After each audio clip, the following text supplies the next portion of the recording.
You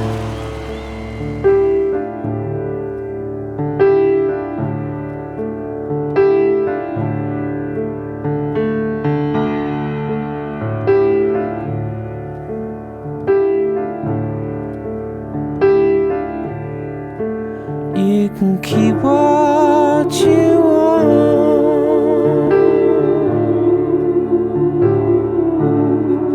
I want none of it.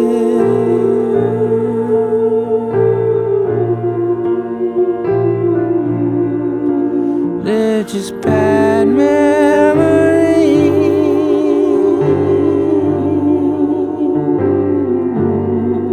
I don't want.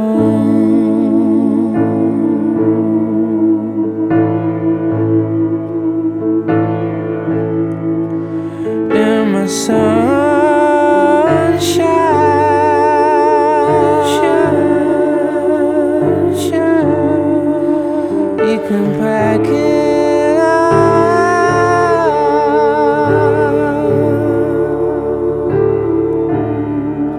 And be gone.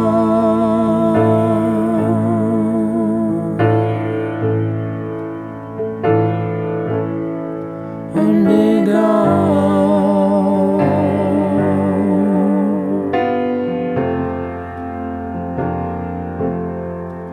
If it matters to you,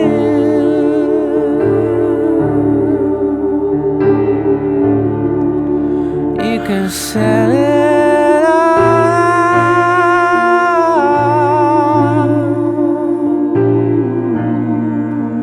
If the price feels right,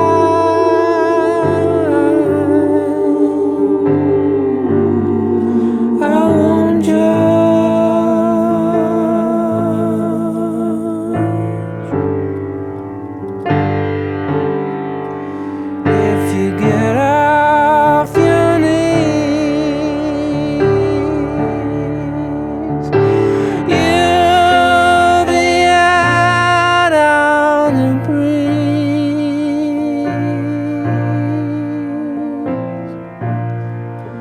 Take a lesson from me.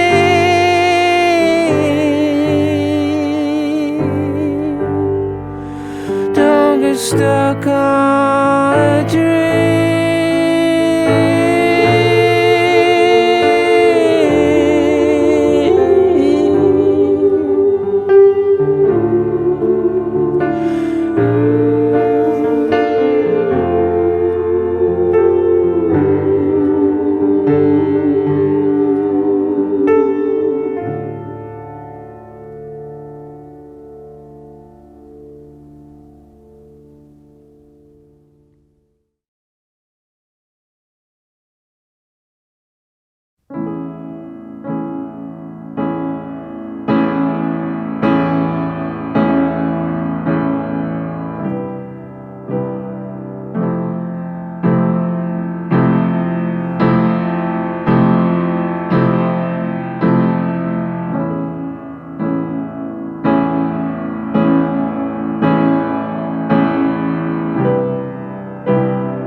I sucked the moon.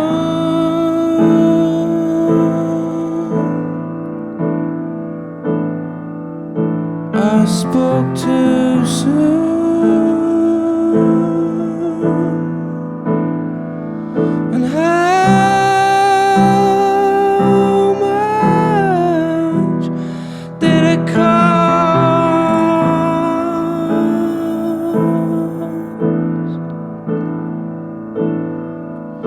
I was dropped from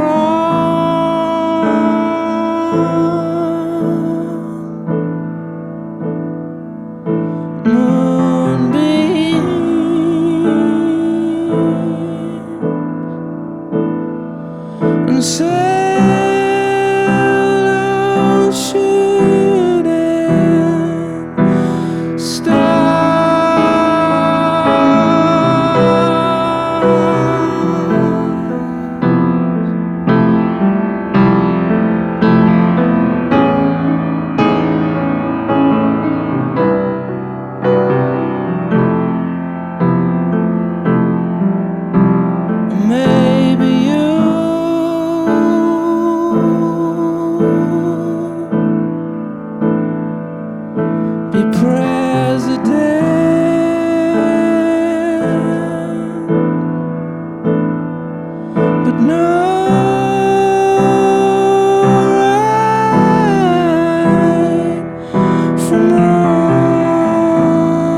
I've ceased to exist. I have ceased. cease to exist. I feel absolutely nothing. The words are writing, the words you know are out of it.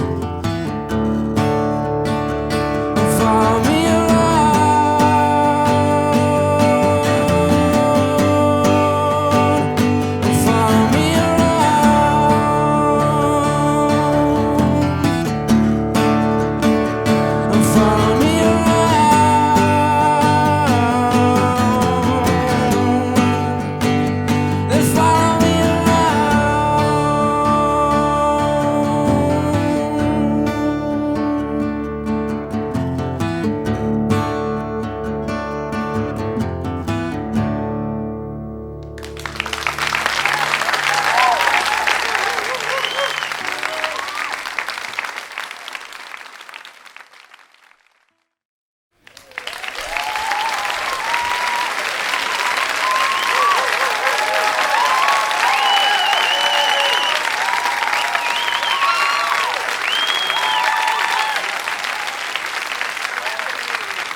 Red and green, green and blue, green and London, green and this, green and this, green and glowing, this, green and this, green and this, green and this, green and this, green and this, green and this, green and this, this, this, green and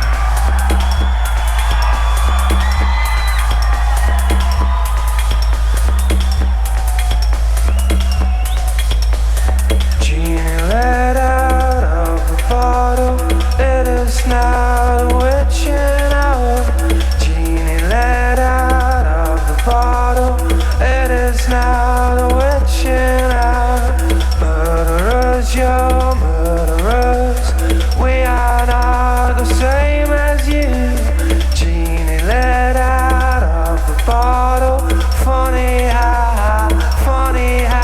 when the walls bend, with your breathing, with your breathing.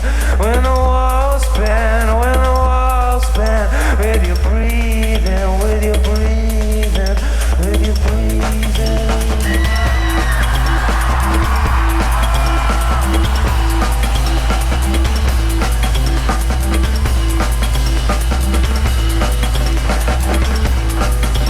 It will suck you down to the other side. It will suck you down to the other side. They will suck you down to the other side. They will suck you down to the other side. To the shadows blue or red, shadows blue or red. Your alarm bells, your alarm bells. Shadows blue or red, shadows blue or red. Your alarm bells, your alarm. They should be ringing, they should be ringing, they should be ringing, they should be ringing, they should be ringing, they should be ringing, they should be ringing, they should be ringing. This is the clone.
This one requires you to help us. Please help.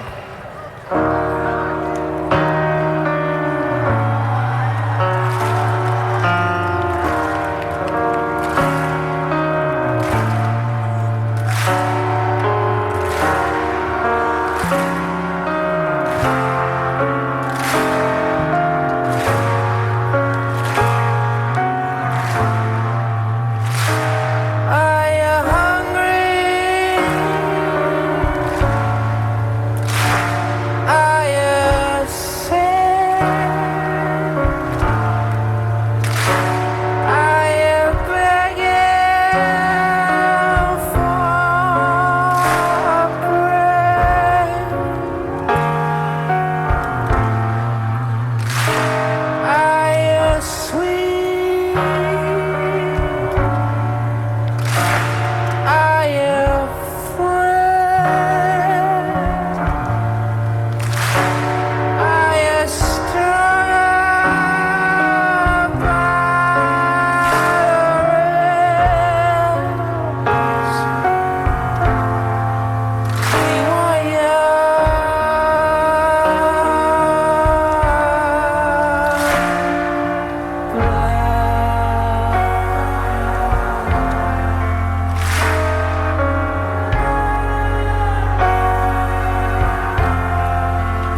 I'm your host, Nick Harcourt, and you're listening to a special edition of Sounds Eclectic with a live performance by Tom York and Johnny Greenwood of Radiohead, recorded in front of a live audience at Electric Lady Studios in Greenwich Village, New York.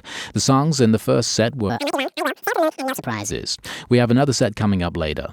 I managed to persuade the whole band, Johnny and Colin Greenwood, Phil Selway, Ed O'Brien and Tom York, to join me in a small room above the main studio for our interview. It was a rainy New York afternoon, and if you listen carefully, you can actually hear the rain falling outside the windows. We talked about a number of things, including the new album Hail to the Thief, but we began by discussing the recording of the group's groundbreaking previous records, Kid A and Amnesiac. I asked them about the time that they were working on the songs for those albums, and if they had been pushing themselves to explore the boundaries of what a group of musicians could accomplish within the confines of a band. Here's Tom York. Someone said that, one of us said this recently, our minds kind of got blown as to the possibilities which we hadn't pursued yet, you know. And so when we started doing Kid A and Amnesiac, it was sort of, we were almost frozen up by the fact that we actually could do anything we wanted. We were a band, but yet we were into using samplers and into programming, and we were into basically giving ourselves the freedom to go anywhere we wanted. And it was kind of actually quite, it wasn't like exploring uncharted territory in that sense. It was just like, well, what we've been doing up till now is not turning us on, me especially, anymore. And so you start looking at every other possibility and kind of freak out.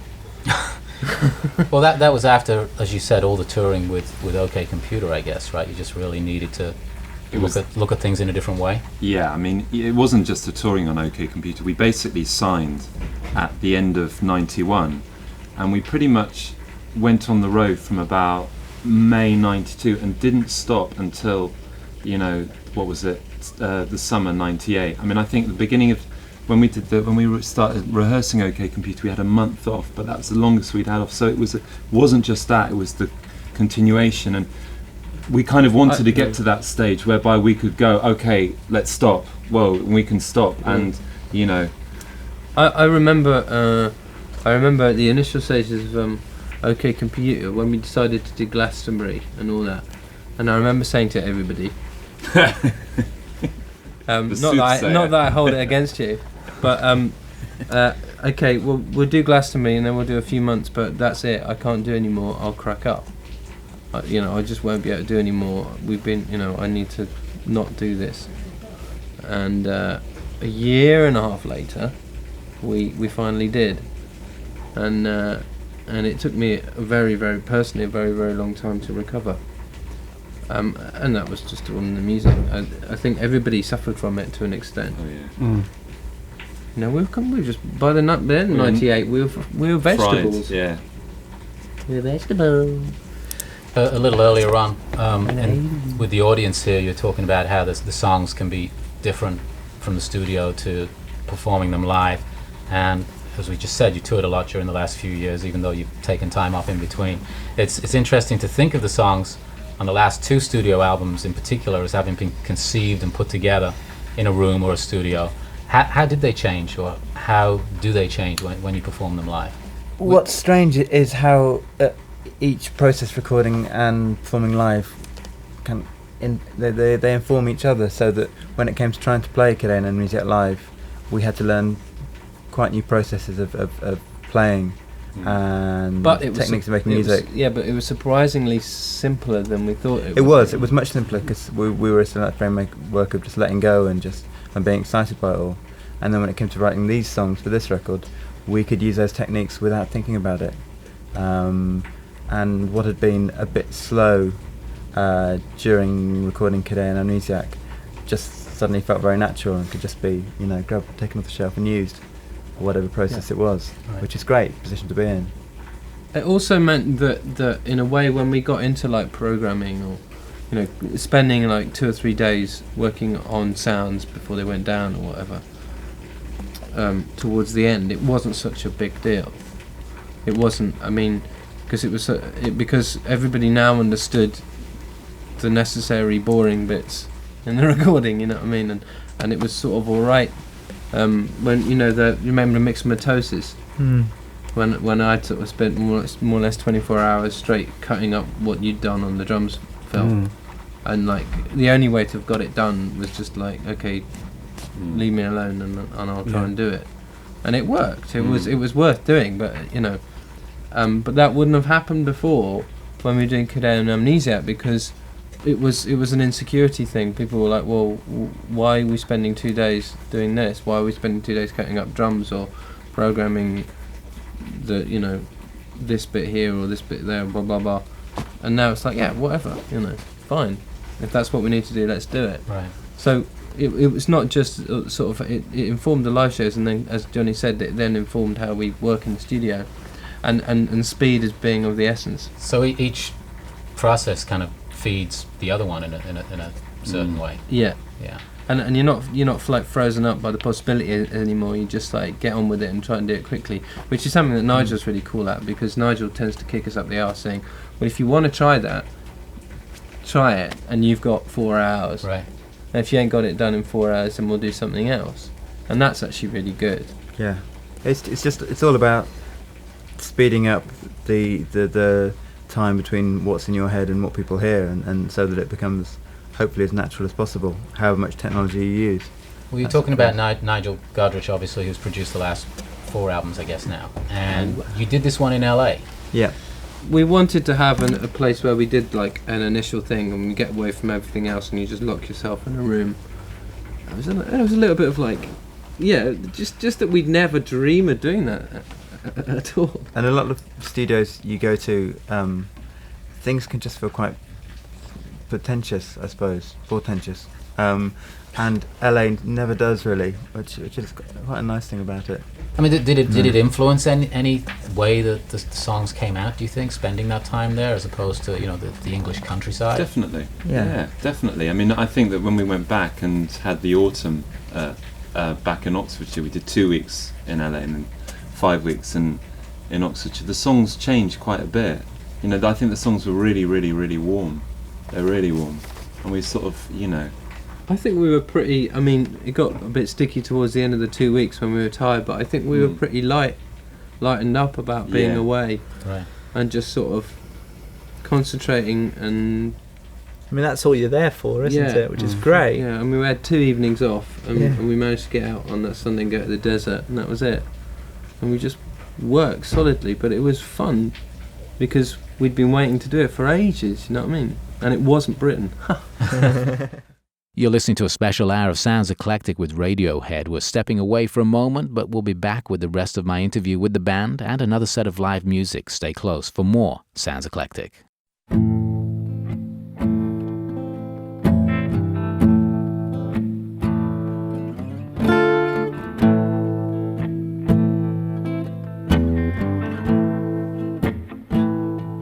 The world is turning.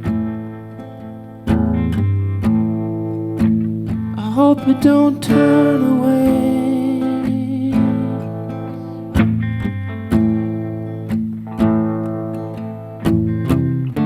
The world is turning. I hope it don't turn away.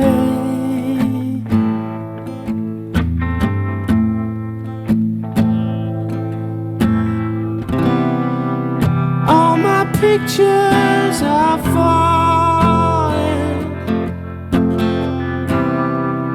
from the wall where I hung them yesterday. The world is turning. I hope it don't turn away.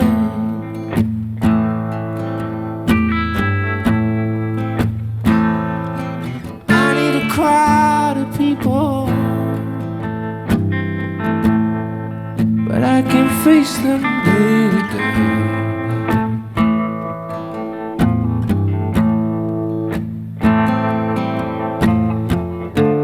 I need a crowd of people, but I can't face them day to day.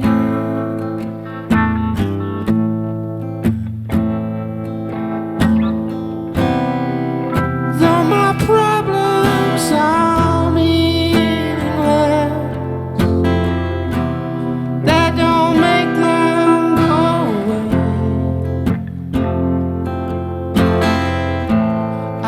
crowd of people, but I can face them day to day.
I went to the radio interview, but I ended up alone at the microphone.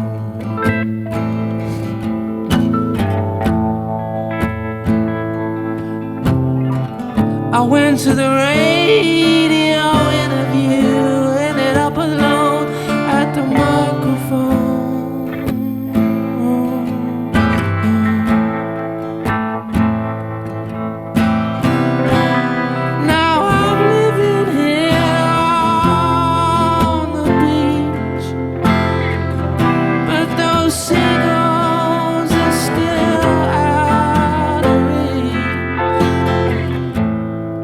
To the radio interview, ended up alone at the microphone. Oh, get out of town.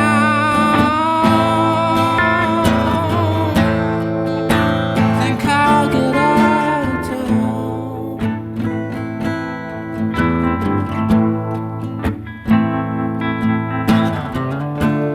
Get out of town. Think I'll get out of town.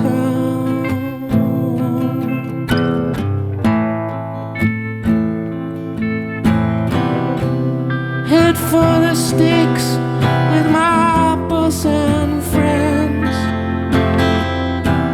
Follow the road that I don't know where it ends. Get out of town, get out of town. Think I'll get out of town.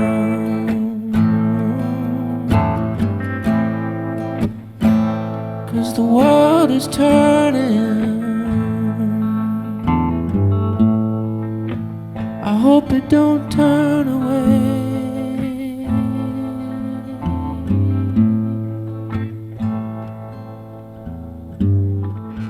This is Sounds Eclectic from PRI, Public Radio International. I'm Nick Harcourt, and you're listening to a special edition of the program with a live performance from Radiohead.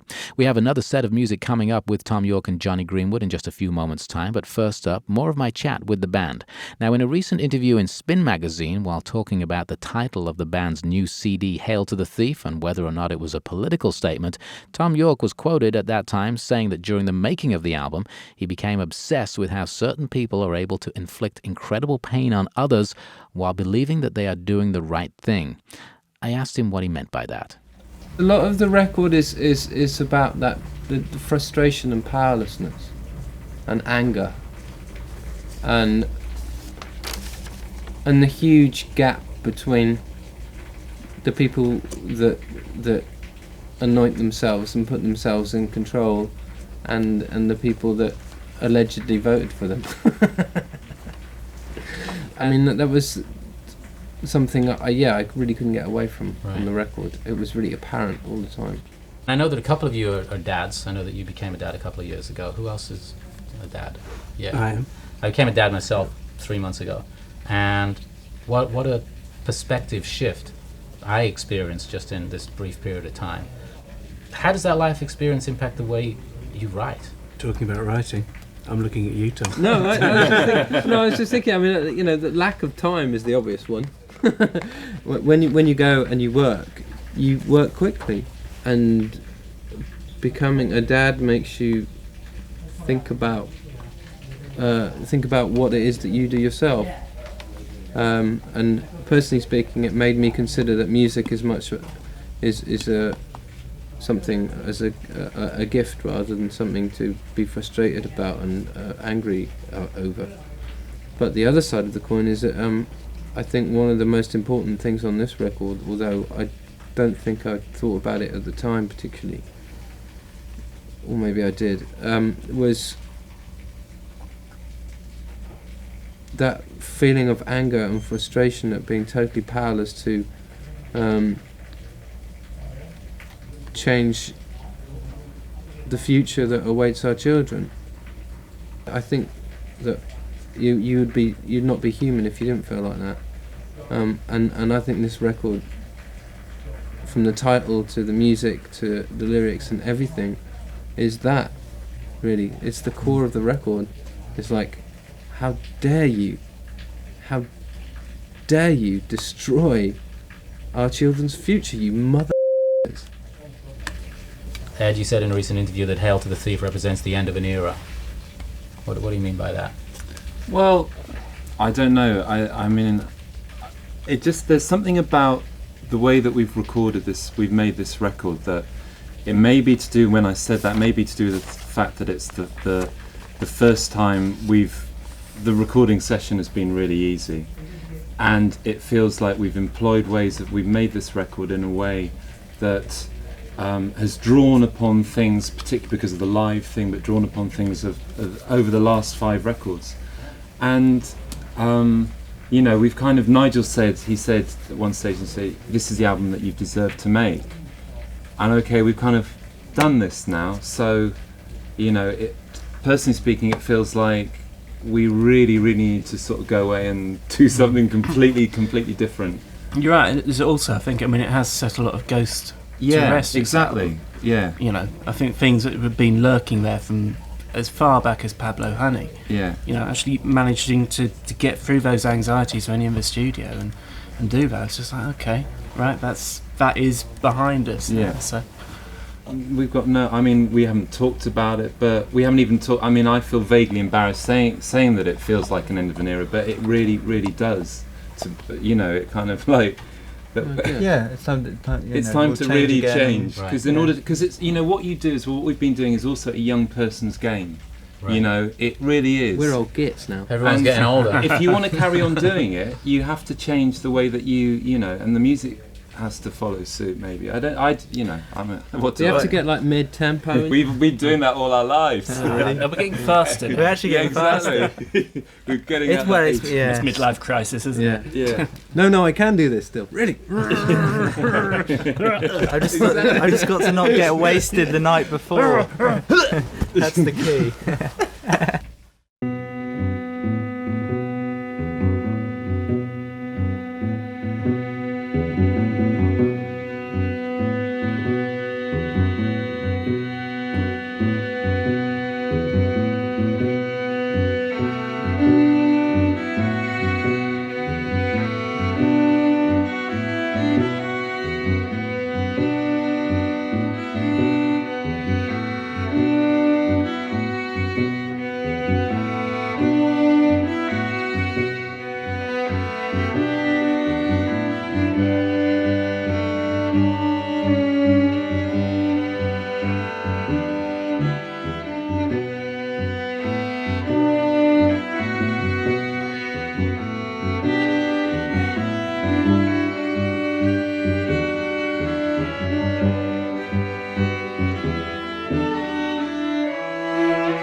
This is a song by Can. We're gonna do. It's called The Thief. I hope you like it.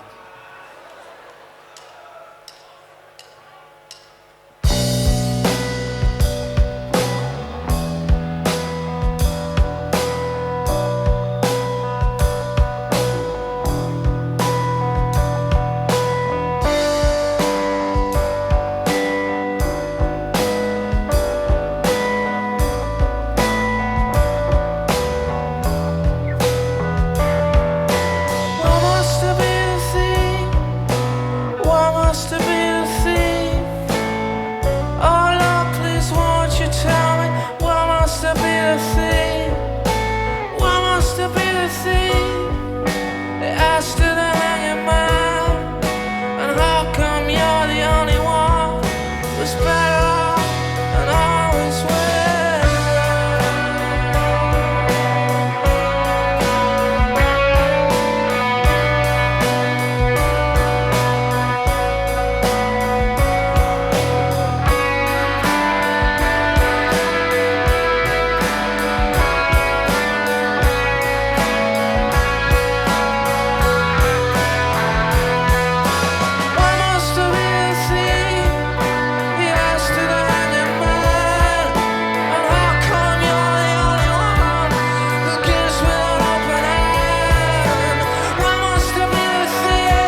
Thank you.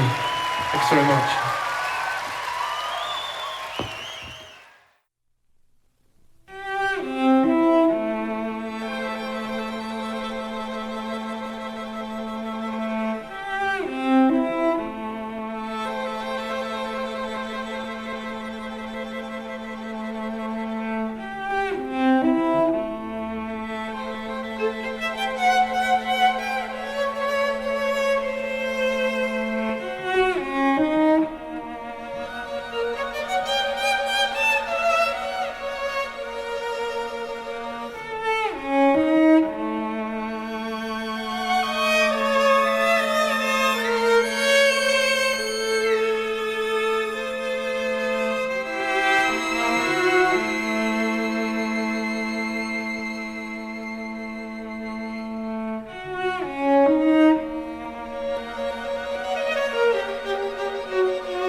Hello.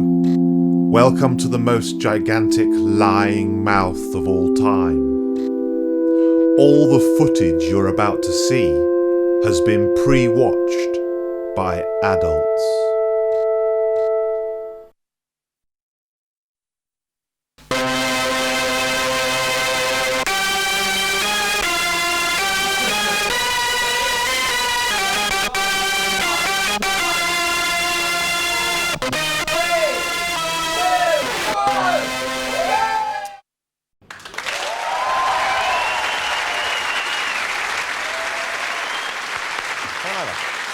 Radiohead, ladies and gentlemen. Nice job, Tom. Thank you. Johnny, come sit down. How about that? This is great. You are one of the best bands in the world. Really? Congratulations. It's great. Every morning I get up and I think that. But there must be a sense of, you know, you must know. Why? Well, because you must. Nah, that's a load of old... Well, the album sounds great. There's a new album which I have an advance copy of. And I believe people have been stealing tracks from the internet for some while now. Yeah. It's called Hail to the Thief. Yes. And it's people are talking about it as a kind of return to an older form, a kind of, well, that's what they're saying anyway. It's kind of rockier, it's more immediate than the last couple of albums. Well, yeah, we thought the last two albums quite immediate, and then they weren't. Oh, come on, kiddo, you can't have thought that was that was immediate. pretty immediate. Oh, come on. Oh, well. Come on, I mean, I liked it, but it took about 20 listens to get through the bloody thing from start to finish. Right. I mean, it was great, and now I love it. It's actually probably now my favourite of your albums, actually. But it was, you know, initially I thought, hang on, what's going on here? Huh. You know. Oh, well, you know. You don't know, do you, really? Well, I don't know anything, No, clearly. well, I don't know either. But no, we've got to get off again. Now, I feel we've got off on the wrong foot here. I feel that I've said something which was untoward. All right, isn't it? Well, I'm enjoying it, but I just thought maybe you weren't. And your body language is I'm like sorry, you're closing up on me. This is the general perception of Radiohead, is that you sit around picking small scabs on your arms. I've added that bit for colour. Okay. Gloomy doomy reading old Russian novels. But you must know this is kind of what people think of, who don't know you, I guess. Think of Radiohead as, oh, it's the gloom mongers, here they come, with little clouds over their head. Someone's got to do it, haven't they, really? I mean, you know, it's nice that someone's got to provide the music for murder shows or whatever it was you were talking about. Well, there was from Kid A, which I thought was a tremendous album. Once I listened to it all the way through. Time, yeah. That every now and then I turn on the TV, especially on BBC One, and I think there was some sort of World War I show they were doing. And there were lots of shots of people dying in trenches. Mass graves, and it's Radiohead. And it was Radiohead over the top always. And I thought, well, that's kind of a little bit unfair. Oh, you know. Yeah. We're never on football, we're never on anything fun, it is true. Yeah, goal scoring, it's not. You know what, we're talking about this, and I can see you're delighted that your music is used over scenes of death and degradation. Well, yeah. It'd be nice if it was in discos, I suppose. Yeah, well, you could do that. We could get the Pet Shop Boys to remix you. Now, can I just say something personal? Is this all right, Tom? Okay. Nice suit. Johnny, you've got the hair thing going on fine. How do you mean? What the hell is going on up there? What is that? This takes me hours, man. I can see that, but why? That's the kind of barnet you see on Fame Academy. Now, you know... I can't help if they copy me. I like that look, but it's kind of... You do look like someone that Fagin would have picking pockets for him. You got that... Well, you've got the regular indie kid thing, but you've got the Dickensian vibe. It's taken me bloody weeks to come up with, man. It's a great look. I have a stylist. Let me ask you about... Tom, can I issue a challenge? And you know this is coming. Johnny, you ready for this? I don't know what's coming. Go for it. Eurovision. Oh, listen, we were trying to persuade the record company to do it. Yeah. To promote Kid A, we were like, listen, we're not going to do any TV, but we'll do Eurovision. Oh, that would be... Well, you might need something a bit catchier than one of the Kid A tracks. Oh, come on. Norwegians would go for it, I reckon. Well, the Norwegians would. Well, at least we get one vote, I guess. Yeah. But come on. Not nowadays. You could write... You can do a breezy, summery pop song, can't you? We've got lots. Something we love and yeah in the middle. Yeah. I've got something for you to get you in the right frame of mind, okay? And this is a genuine gift from me to you, and I hope you take it the right way. I've bought you... This is an album I listen to all the time at the moment. It is the best of Tavares. Right. Now, I'm telling you, that's one hell of a band, okay? Heaven Must Be Missing an Angel. Do you remember that one? Who Done It? Who Stole My Baby? Who Done It? Everyone in the Room Looks Shady. Now, I don't expect you to come up with something as good as that. But all of you, I got 5. Take them home, give them a listen. Let me know. Eurovision next year. You don't have to perform it, okay? We'll give it to someone else. But can you imagine? Have to perform it. That's the point. Well, let's do this then. Yeah. Is that a deal? Yeah. Come on! Radiohead Eurovision next year. Yes! I'm going to hold you to it. You know that. All right. That was great. Thank you so much. I know this probably isn't the easiest thing in the world for you to do, but, you know, I appreciate it. Thank you so much. No, don't start taking the piss now, York. Just because I picked on your hair. You're going to do another song for us. Yeah, and then you're going to do... Which song are you going to do? Fake Plastic Trees. Fantastic. This is it. This is the Eurovision one, right? Yeah, well, no, Just imagine this with a sort of 4 on the floor. But you know what? This... you can do that, but this is one of my favourites. I've got to tell you this. You know what? This is the first time I hadn't really heard much. Bob Mortimer used to go on about you, and I used to pretend I'd listened to you, and I hadn't really listened. He used to say, they're a great band. I said, yeah, they're great. Hadn't listened to you. Couldn't be bothered to. Miserable gift. Well, but then I went to see the film Clueless. And this was in Clueless, and I bought the soundtrack. I thought, man, that's a great band. But I thought, seeing as you're in Clueless, I thought you were like some sort of happy-go-lucky American band. Yeah. Imagine my surprise. Listen, it was great talking to you. I really appreciate you coming on the show. They're going to do one of the best songs they've ever recorded, one of the best songs of recent years that I've heard. Ladies and gentlemen, Radiohead in just a second. Thank you for now, though, guys. Thank you, Tom. Thank you, Johnny. I'll see you in a minute. Thank you. That was great. Thanks, Johnny.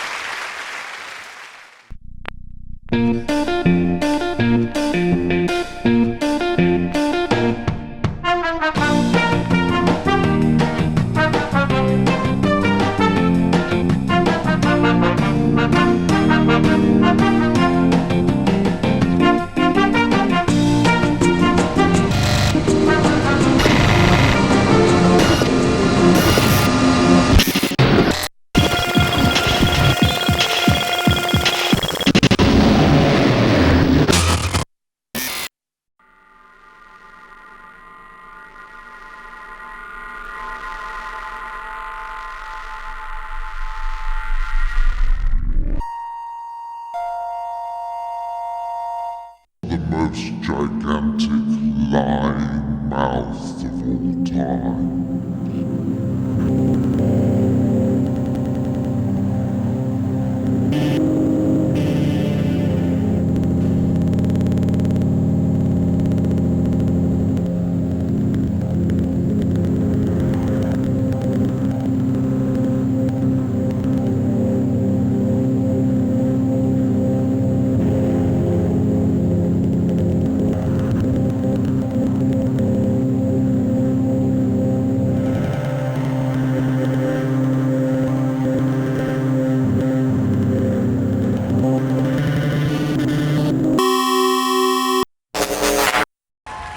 Les 5 membres de Radiohead se sont rencontrés à l'école. Personne, surtout pas eux, ne savait qu'en 6 albums et 12 années d'existence, ils allaient bouleverser le paysage rock et devenir un des groupes les plus importants au monde. Tout au long de leur carrière, la notion de risque a toujours été présente. Chaque album étant différent du précédent, la seule constante restant la voix bouleversante de Tom York. Leur dernier CD, Hail to the Thief, offre une synthèse entre le rock électrique et le travail des machines. Radiohead continue de réinventer le rock. Don't say I didn't warn you. Tom and Ed, welcome to Paris. Merci. And thank you so much for coming, firstly. So, tonight, only Tom and Johnny will be on stage. So, why? Too much gear. Ah. Much too much gear. Yes. Too complicated. So, what was your spirit when you went in to record the new stuff? It was good. I mean, the whole thing was to try and keep it quick, you know. Do it quickly, don't think about it too much, and, you know, just do what we've been doing live and in the same spirit, and that's what we did, which was new for us, obviously. We had a laugh. Yeah. And for the first time, you went to Los Angeles at Los Nigel's Angeles. insistence. Yeah. What did you first say when you said, let's go to LA, boys? Okay. We said, okay, we'll have to work on that. How much is it going to cost? And I mean, the studio was great, so I was kind of sold on it. But It was the Ocean Way Studios, wasn't it? The Beach Boys. It's lovely. Yeah. But after Kid A and Amnesiac, was there a band decision to do something different, to come back with a more direct, perhaps shorter songs, rockier? Was there a definite feeling that we should do something new? Well, no, it was more like, let's carry on where we're at. I mean, I guess it was more direct because we assembled it faster and we're using a different method, but it wasn't like, let's make a more direct record, I don't think. But it was more to do with making a record about capturing a performance, not like endless editing and re-editing and stuff. So it was very much like capturing a moment, which is, I guess, more pop, maybe. Don't know. And the songs are back to like something when I was young, and the punk ethic of... Really? Yes. When I was younger, you know, we used to have those 3.5-minute pop tunes. Yeah. Well, I had a thing about that. When Daryl? You'd go into, you know, after doing a take, and you'd run into the control room, and I'd shout to the engineer, "How long's that, Daryl?" And he'd say, 5 minutes 60. You go, 5 minutes 50. You go, oh, okay, let's cut out 2 minutes. Because we're trying to do everything short. I went back and realised all the Beatles records all the songs were really short, which was something of a surprise. You know, Happiness is a Warm Gun is, I think, just over 3 minutes. Which is scary because it feels like it's about 10. Yeah, it feels like an epic. Yeah. Why Hail to the Thief? I need to ask it because I know there's a book about Bush and the way that he stole the election, and Michael Moore's There's been many books, actually. Yes. And you could also be about the internet, I guess. Yeah. And there's also a theme that you talk about people possessing other people's souls to control them. Yeah. Is it all of those things, or? Yeah, I mean, I like this. I like the last one because this is an idea that Dante had. That's my literary reference for the week. It's good. Thank you. That certain people they do things that are so bad. They're still alive, but their souls have already gone, so they're sort of essentially possessed. I think, I don't know about you, but I've actually met people like that. You meet them in this business. Whoa. Yes. Yeah, and they comes open up your hand, and so that's at the moment. Hail to the Thief is about that for me. I'm really into that idea. It's much more about that than the Bush thing, because it's everywhere and everybody says it and everybody... I mean, you walk around New York and every other block in New York has got someone who scrawled "fuck Bush" on the wall. It's not like, we're on our own or anything. Yeah. Not particularly consensual. Now, a recurring theme, and it comes on Hail to the Thief as well, is sort of you speak out, but you also have a bit of the ostrich thing about, I'll sort of bury my head until it passes by. Is that a fair comment?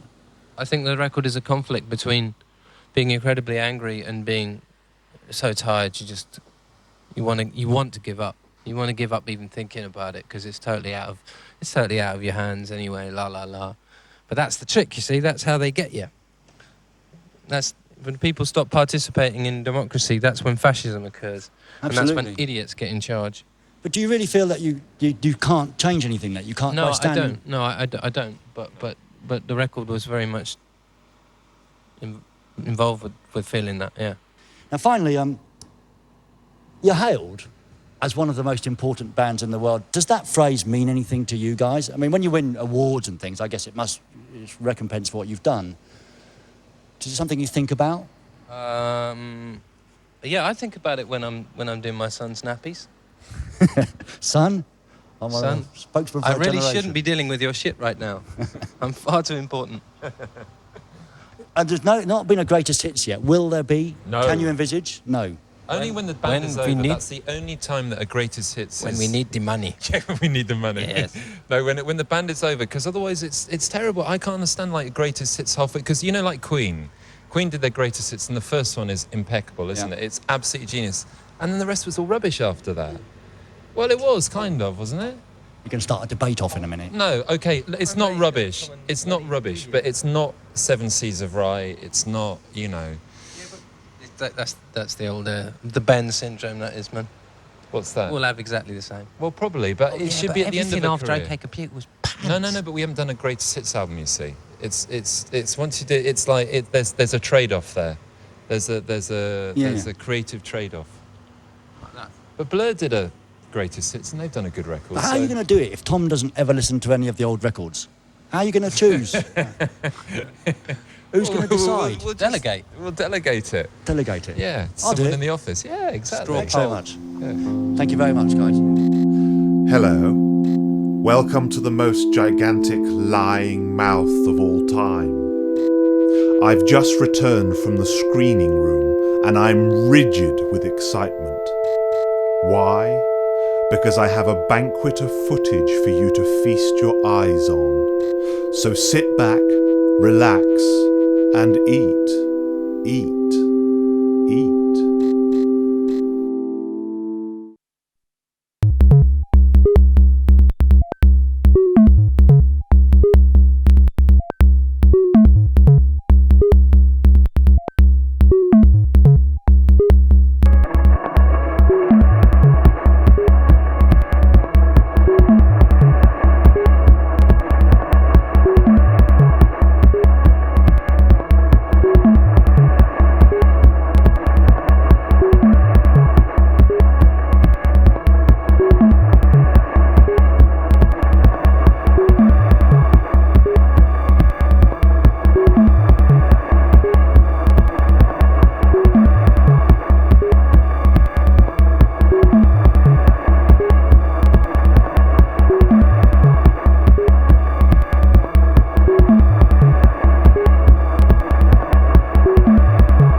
Wake from your sleep. You're drying up your tears today. We escape. We escape.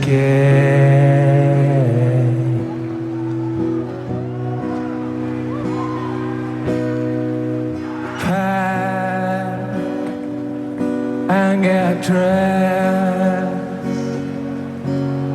before your father hears us, before all hell breaks loose.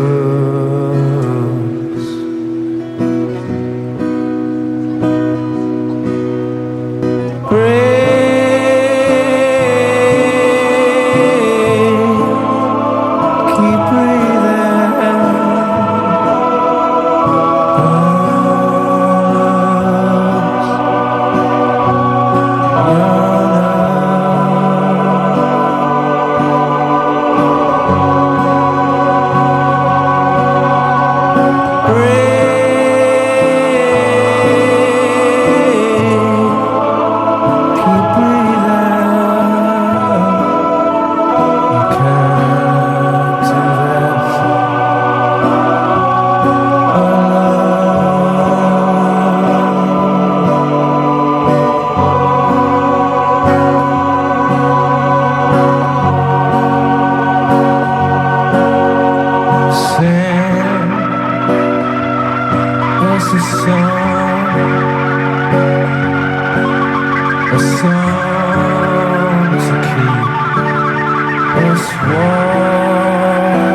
voting system of proportional representation takes time.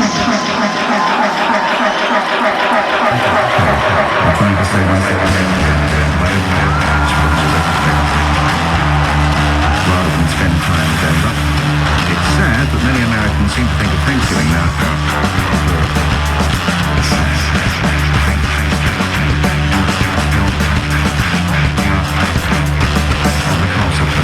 We're celebrating Thanksgiving with the living of American.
Phil, Johnny, Ray, Colin. Hello. Bonsoir.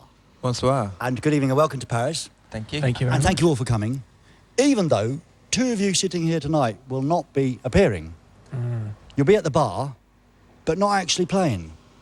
Yes. And are you upset about that at all? It's good for us, though. We actually get to see a Radiohead show. Is that... We never get to see. That Well, must not from be this weird. side, anyway. You don't get to see that, do you? Yeah, I mean, it's something we tried in America in a radio station and found it to be fun, and so we did another one, and then we decided to do one in France as well. It was just, yeah, it's just easier for us to do, and still fun. And plus, we get to work at songs and get different things out of them, I suppose, and have that thing of not quite know what we're doing or how we're going to play the song far more, which is a nice fear to have, really. So the Los Angeles experience was good, and it was Nigel who insisted you all went over there, I guess. And I think this time you worked much faster, rather than the compiling the album from a hard drive like before. We did, yeah. I mean, when, actually in Los Angeles itself, we were there for a fortnight, and we did a track a day, which is something we've never done, which is great because, you know, you're very unself-conscious about what you do. You don't have that chance to sit down and overanalyze everything. And everything just has this real momentum. I think that comes across in the performances. Tell me a little bit about, if you will, about Radiohead.tv. I mean, what's it going to be, and can I have a job? Oh, yeah. Can I have a job on it? Sure. What's it going to be? Yeah, we're very non-discriminating about quality output, but that's kind of part of what it's about. Is it's trying to sort of compile lots of things that are being sent to us by like students, fans, artists, whatever, and trying to get away from like just have something to try and put the spontaneous and the throwaway back into something sort of the visual and the music thing, and get away from the sort of formulaic and programmed and stayed and commercially couched on either side by adverts or whatever, and super expensive, which means you have to second guess everything you're doing if you're dealing with like £250,000 to just put something on the screen, which is obscene. You know, you spend more money doing something for one song than costs to do an entire record, which is what our business should really be about. Now, you guys have known each other for such a long time, and you're all still, I presume, unless it's you're good actors, that you're all still mates. Is there a secret recipe? I mean, mates fall out, especially bands who live in each other's pockets. Is there something that you're aware of that you do or you don't do so that it does stay happy? I don't think we ever really fell out, actually. I think, you know, I think there are points where we became rather more distant from each other. But, I mean, actually going through the whole process of recording Kid A, I think we started talking to each other once again. And that's key to it, really, just being open with each other. And I think we're quite respectful of each other's musicality and ideas. So I think, you know, that's a good basis. Now that there are dads in the band, does that change things? That you can't go on the road for 2 years now and live in hotels. Does it change things? Well, the later show starts a bit galling. Now, I asked the other boys the last question. If you can ever envisage a best of Radiohead coming out one day, they didn't think it was a good idea. Like a 4-track EP with like fourth track covers on. Yeah.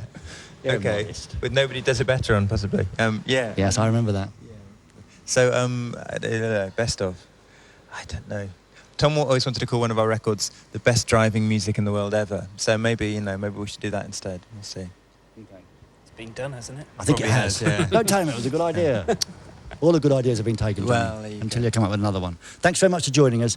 I just have to say, it's a magical experience for us to have you here and to see what you're doing tonight. And I feel like a tiny little 14-year-old boy again. So thank you for being here and giving us such pleasure. Sincerely. Thank you, Ray. Thank you, Ray.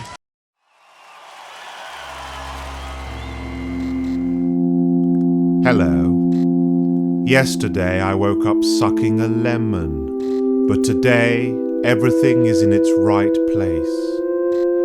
I hope it stays that way, but I don't think it will. Welcome to the most gigantic lying mouth of all time.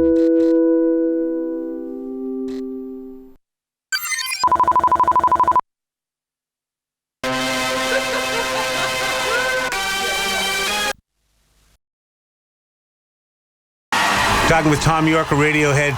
Later next month at the amphitheater, REM is coming back, and while you're just starting your second decade, they're well into theirs. And you know what? I almost think sometimes now they're being taken for granted a little bit. I think we have to look back of this last generation of rock. I think they're as responsible as anybody for a lot of the ideals and a lot of influencing a lot of the great music over the last 20 years or so. Well, they certainly influenced us. I mean, we did a show with them. We did Glastonbury in Britain, and they were on the previous night, and we were on the next night, and we sort of, I was too nervous actually to go to the show, so I watched it on TV, and it was really odd. I had all these memories coming back when they were playing in a Electrolyte and Finest Work song. It was just amazing. It looks so fantastic on TV as well.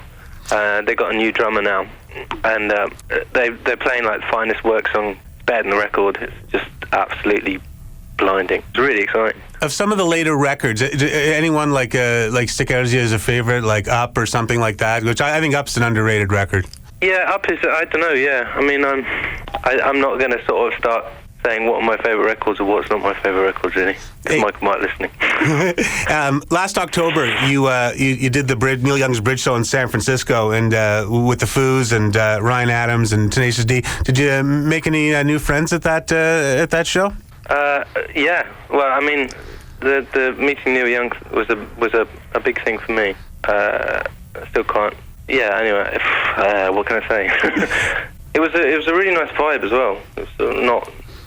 They're very, very generous and very hospitable, and it was just a bit of a treat, really. And people part of it. And people were, saying it was a rare solo show for you, but I don't know if you remember this. I hope you do. But it was March 28th, 95, right when the Bends came out. You came in town. We did an interview. Then we took you down. And you did that nice solo acoustic show for us at the Horseshoe. You remember that? No. 1995. Whoa.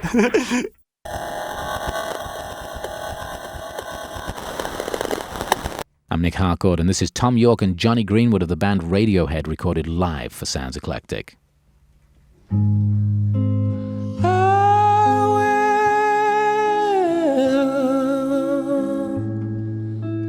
Lay me down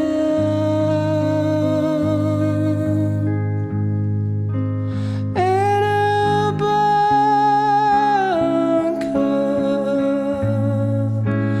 underground.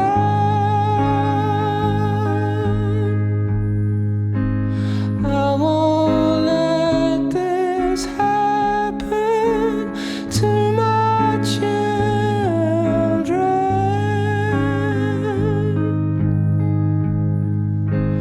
Meet the real world coming out of your shell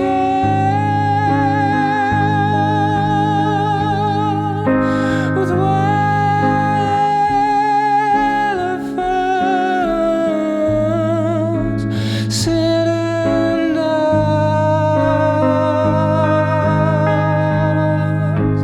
I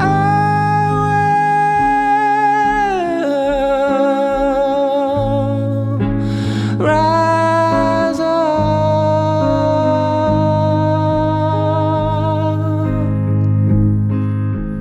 Little baby's eyes, eyes, eyes, eyes. Little baby's eyes, eyes, eyes, eyes. Little baby's eyes, eyes, eyes.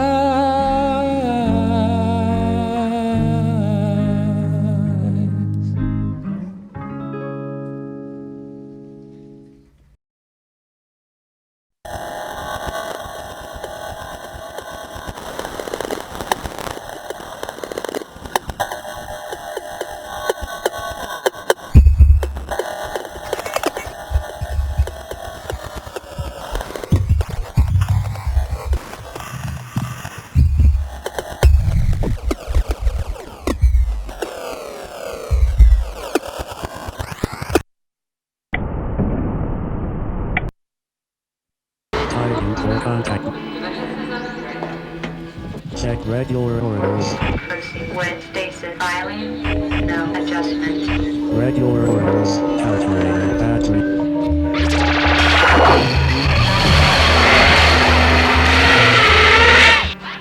Nothing productive. Getting on better pace. Return to stasis. Contact.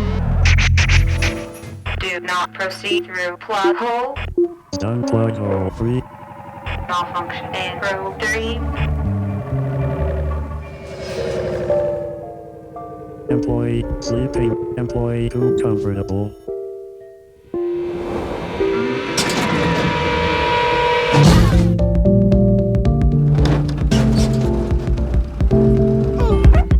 Weak animals. Driven into wall.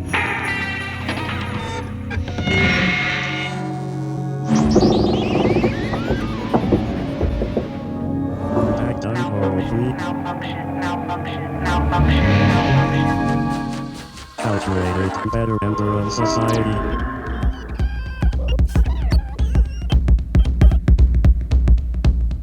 No chance of escape.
Ah, welcome. I've been expecting you. Come in and take a seat.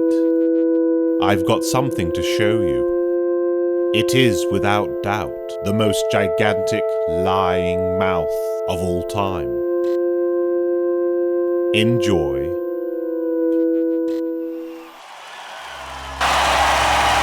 Talking with Tom York of Radiohead. I wanted to talk about the videos. We'll talk about we've all seen There lots, but we've just got a chance to see Go to Sleep here in the last day or so. Just explain the concept. It looks like it was like it could be like an Xbox or a PlayStation game, but I'm not. Really, explain how it was done. We basically used the same or the sort of live movement. Of all the human movement was actually pretty much done live, which meant wearing some peculiar bodysuit. I'd sort of turned up expecting something vaguely resembling a video shoot, and there were no cameras at all or anything. It was really peculiar, and all the people who were working on it had never sort of done a video really before. It was just a lot of like really high-tech stuff. I mean, my involvement with the video was approximately 2 hours, which was fantastic. The rest was just number crunching. And it's I don't know, it was something I'd always wanted to try, really, getting heavily into that sort of Tron type thing. And in the There video, did you just pick up the white coat and the boots and just put them on, and then they superimposed everything around you? Unfortunately, no. It was a lot more hard work. It was like for me that was a 4-day shoot, which is the longest shoot I've done, and it was every shot was really heavily scripted. I mean, yeah, it was kind of like green screened, like things were put on, but it wasn't it wasn't easy. I had to move very, very, very slowly for 4 days, which actually kills you. It kills all the muscles in your back and stuff. It was pretty tough, actually. I am unplugging this. 1, 2, 3.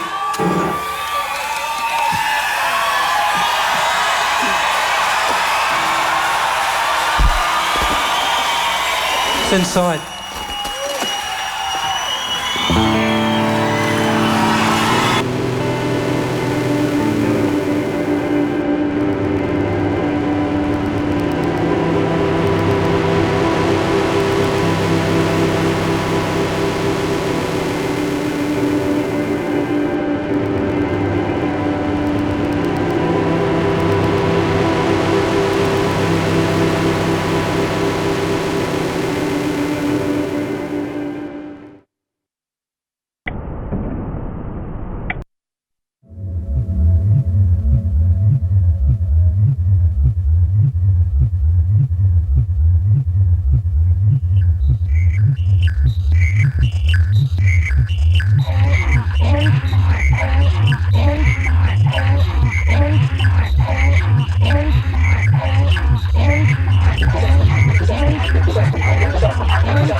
If you would like to contact us at the most gigantic lying mouth of all time, please write to us stating your age, just your age.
Please don't fall in love with me. I can't repay you. All my love is used up on me.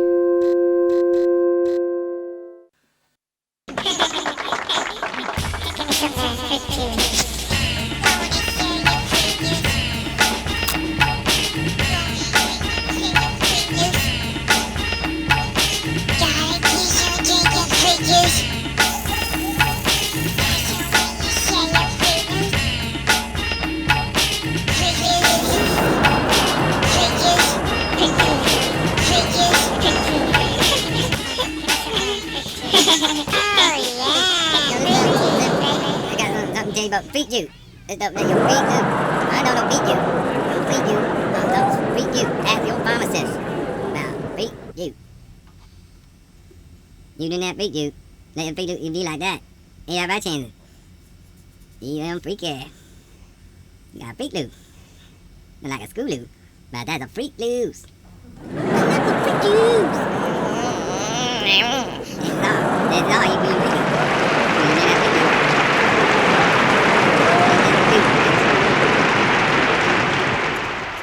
He uses his head. Right down like that.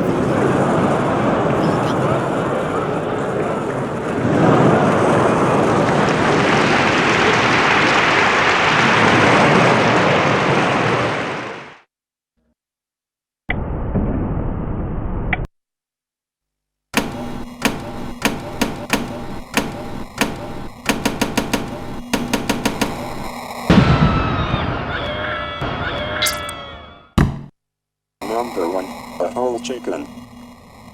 Number 2, an airtight jar. Number 3, a water tank. Number 4, plenty of milk. Number 5, a gas mask. Place the chicken into the airtight jar, leaving the lid off. Fill up the water tank with milk. Place the jar into the milk, ensuring the jar is completely covered. Put the jar carefully in a warm place for 6 days. During this time, the rotten chicken will slowly expand.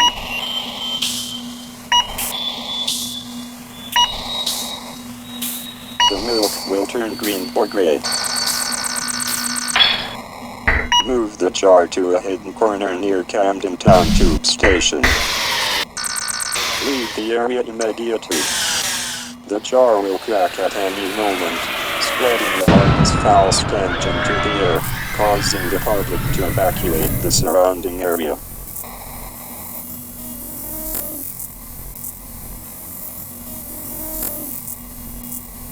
If you have prepared the gas mask, you can now wander around Camden Town freely on your own.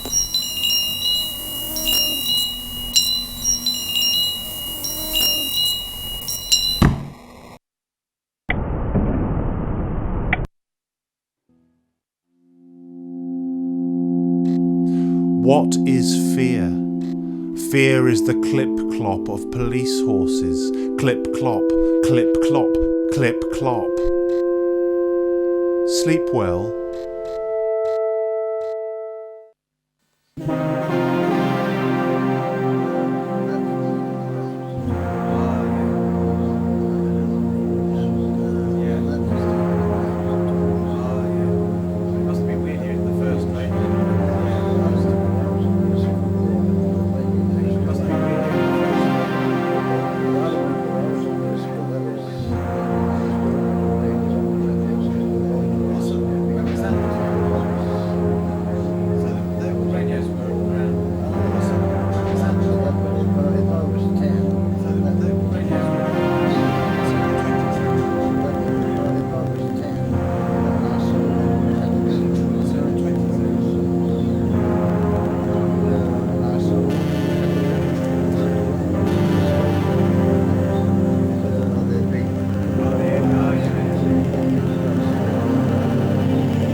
a heart that's full up like a landfill.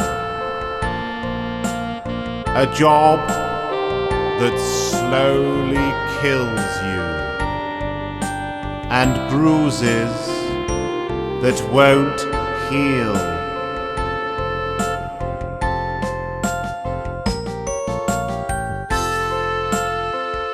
I'll take the quiet life, a handshake of carbon monoxide, no alarms and no surprises, no alarms and no surprises, no alarms and no surprises, please. Remember, 99% of everything anyone tells you is a lie. Don't let the demons get you. They got me.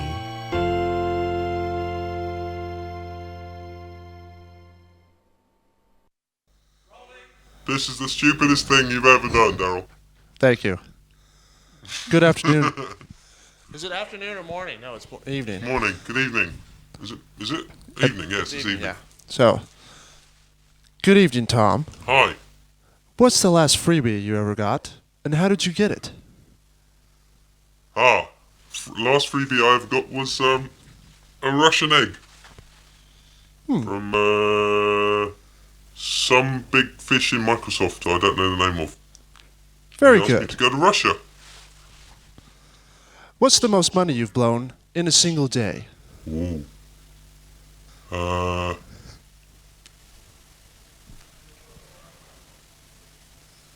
Next question. 6 fluffy rabbit. When was the last time you used your celebrity status to get something?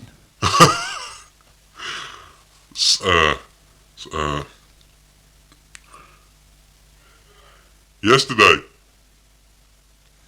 I got some free petrol. What's your best tip for posing for photographs? Keep the same expression for at least 45 minutes. And if they try and make you laugh, don't. Because that's the one they'll use. When were you last papped? Packed. Papped. Papped. Photographed? Oh, papped. Yeah, photographed. Oh, what, by the paps? I guess so. When was I last papped? Yes. The last time I was papped was going to the supermarket. I had some French beans. Name a famous person you've snogged. Anything, a kiss on the cheek.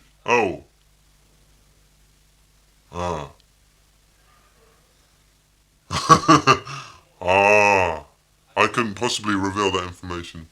Robbie Williams. Was it good? No. Okay. He hadn't shaved. Richard Nixon. Name one famous person you know has a crush on you.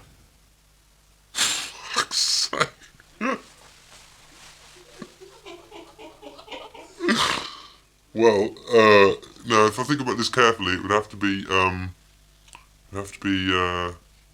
what? What? You can't prompt me, man. Yes, Madonna. Yeah, and her friend, whatever her name is, with the blonde hair. The girl. Yeah, the girl, Yeah. you know. When were you last at another celeb's house, and what was it like? It was very nice. He had a wonky piano. And who was it? Oh, I can't tell you that. Oh. What's the piano was like this. Lean to the left a little. Or you're right, I'm sorry. Right. Okay.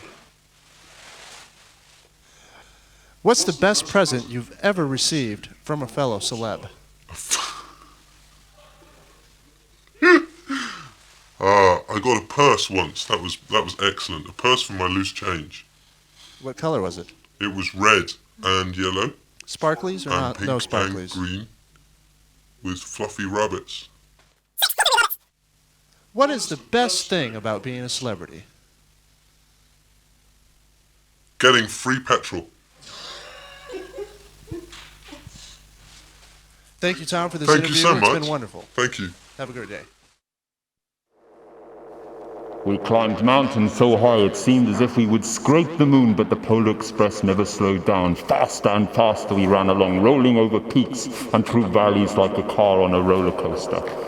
The mountains turned into hills, the hills to snow-covered plains. We crossed a barren desert of ice, the great polar ice cap.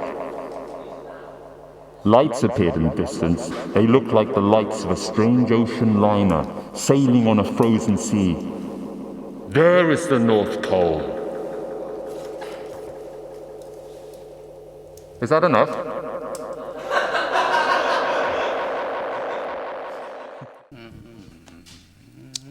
Good evening, Ed. What was the last freebie you got, and how did you get it?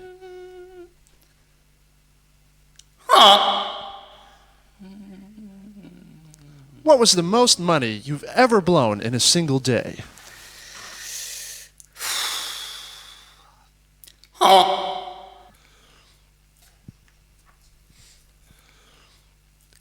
When was the last time you used your celebrity status to get something?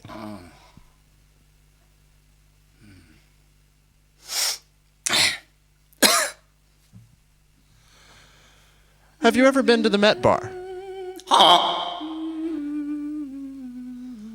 What's your best tip for posing for photographers? There's no business like show business. When was the last time you were papped? Have you ever snogged a fan? Yes. Name a famous person you've snogged. What's the best thing about being a celebrity? Thank you, Ed. Thank you.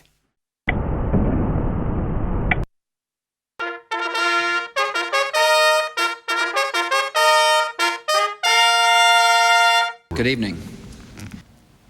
What I'm proposing tonight is the proposed sweeping changes that will strengthen our homeland against the ongoing threat of terrorist attacks.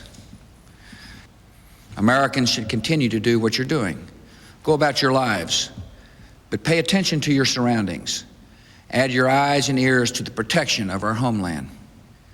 If you're a frontline worker for the FBI, the CIA, some other law enforcement or intelligence agency, and you see something that raises suspicions, I want you to report it immediately. I expect your supervisors to treat it with the seriousness it deserves.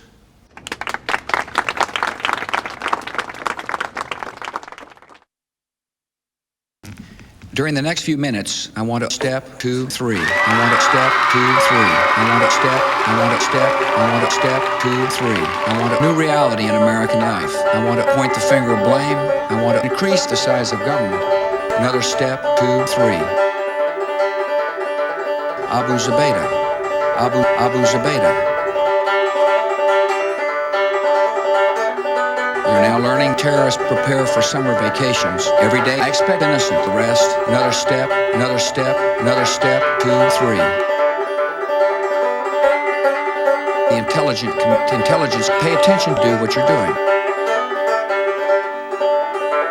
I want to attack the nuclear power plants. 3, 2, 3. Another step, 2, 2, 2, 2, 3. I want to finish school. I want to come to work every morning. I want to thrust upon all of us. I want to go away. I want to continuously raid remote Al-Qaeda hiding places. And we're doing just that.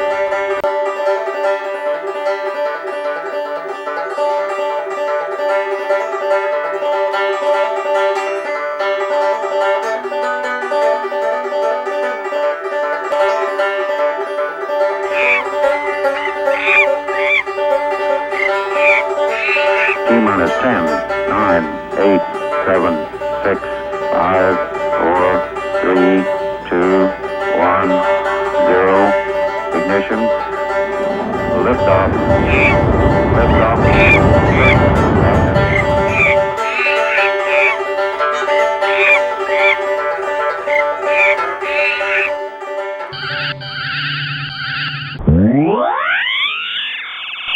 Coast Guard, the Border Patrol, the Customs CIA, Service, over 2,400 immigration terrorists, officials, and the hundreds of Transportation others. Security Administration.